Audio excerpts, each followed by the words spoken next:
Dictation will starts in 5 seconds. 3, 2, 1, start.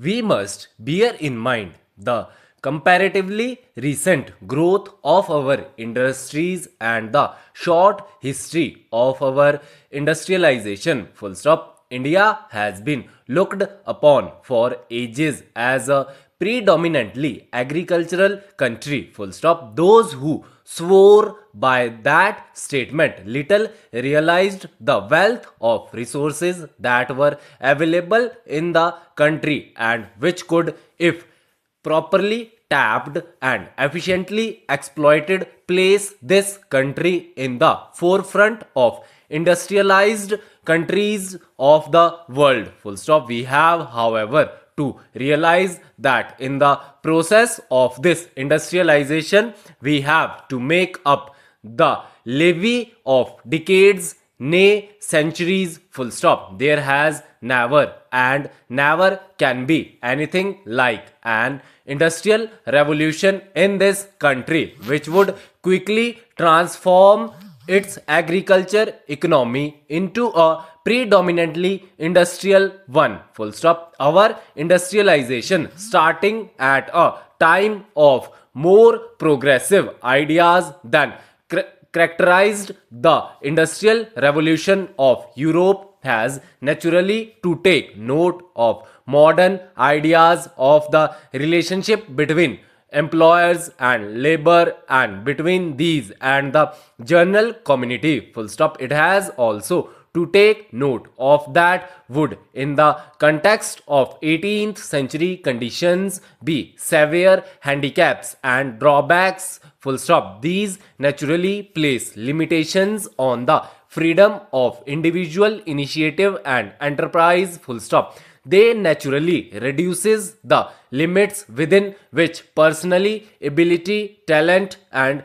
competence can function. Full stop. If you add to these complexities those of international finance, trade movements and the big handicap of foreign domination, you have a picture of difficulties which would make even stout hearts tremble. Full stop. I am glad to say, however, that through the foresight, the spirit of adventure, and the nationalistic fervor of our pioneers of industry in the past, and the interest taken in our industrialization by a comparatively small band of industrialists, we have been able to establish centers of industrial installations here and there which form the nucleus of our industrial effort today. Full stop. There can be no denying the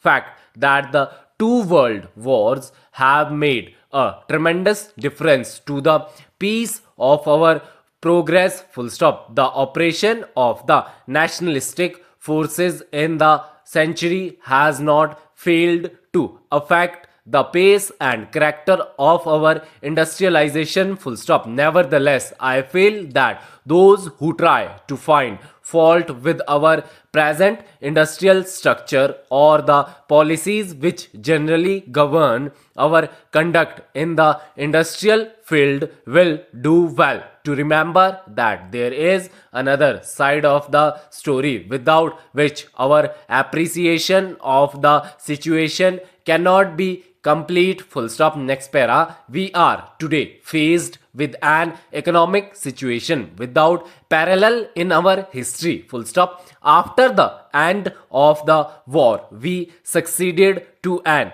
inheritance of substantial foreign balances and a comparatively large cash balance in our own country. Full stop. Today we find our foreign balances substantially reduced. What is rose? They are looked up in country which is finding itself in considerable difficulties and whose economic situation is in many respects rose than our own. Full stop. Our cash balances have also been largely drained away. Full stop. The tide of post-war inflation is still breaking on our shores. Full stop. In foreign trade, our imports have been outbalancing our exports with the result that the currencies which matter to us for our industrial effort are in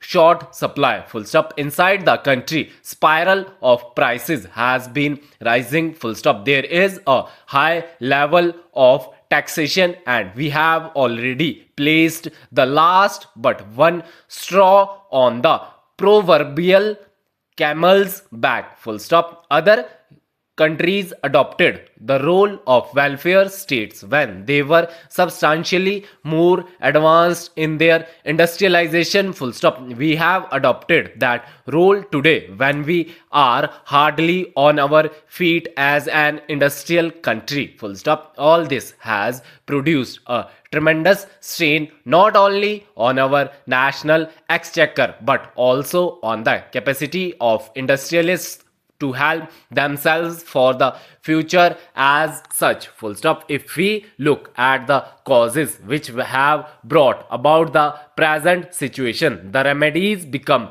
obvious. Full stop. It is quite clear that we cannot go on maintaining such a high level of prices. Full stop. Prices must therefore come down. Full stop. With our incomes shrinking and the prospect of further shrinkage unless we stage a quick recovery, we must cut down our expenditure in order to balance our budget. Full stop. We must build up our resources in those foreign currencies which we so sorely need for our industrial effort. Full stop. For this we must cut down those imports which are for our immediate purposes unessential, and in this I shall include food imports because I am convinced that with honest, coordinated and concentrated effort we can make up whatever deficiency in food production there exists today. Full stop. We must create a sense of confidence both in the investor and in those of on whom will fail the great national duty of utilizing investments. Full stop. It is only then that we can successfully implement our efforts to stimulate investments and to ensure that every pie that is saved is utilized in a national endeavor to stage a recovery from a severe economic malaise. Full stop. Above all this, however, we must up our strength not on the basis of temporary support or artificial reductions in prices or stimulation of investments. Full stop.